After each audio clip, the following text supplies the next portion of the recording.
দর্শক, ধানমন্ডি ৩২ নম্বরে এই মুহূর্তে রয়েছেন সহকর্মী কাজী ফয়সাল। তিনি আমাদের সাথে যোগ দিয়েছেন সরাসরি। ফয়সাল, নিশ্চয় শুনতে পাচ্ছেন, আপনার পেছনে সাধারণ মানুষের ভিড় দেখতে পাচ্ছি। আজকেও কি ভাঙচুর চালানো হয়েছে? এই মুহূর্তে আসলে সেখানে কি হচ্ছে জানতে চাই। New Zealand dairy, excellence in quality. আজকে আসলে গত দুদিন যেভাবে ভাঙচুর হয়েছে, অগ্নিসংযোগ হয়েছে, আজকে কিন্তু ঠিক সেভাবে ভাঙচুর বা অগ্নিসংযোগ হচ্ছে না। আজকে আপনি দেখতে পাচ্ছেন এখানে উৎসুক জনতার ভিড়ই বেশি বলা যায়। এখানে কিন্তু বিক্ষুব্ধ ছাত্র জনতার উপস্থিতি তেমন একটু নেই।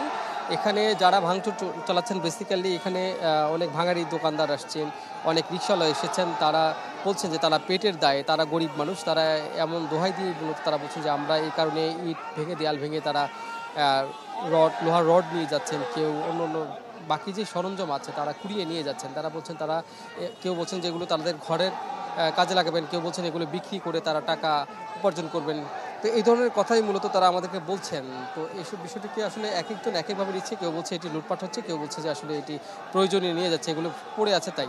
এবং এখানে কিন্তু ছাত্র জনতার পাশাপাশি যারা গুলিবিদ্ধ হয়েছিল, আহত হয়েছিল এই আন্দোলনে, বৈষম্য ছাত্র আন্দোলনের সময় যারা আহত হয়েছিল তারাও কিন্তু এখানে এসেছে। এবং এরকম আমরা কয়েকজনের সাথে কথা বলেছি, তারা বিষয়টিকে আসলে তারা খুব বলছেন যে তারা এই বিষয়টিকে দেখে তারা আনন্দ পেয়েছেন, এই ধরনের কিন্তু কথা তারা বলছেন।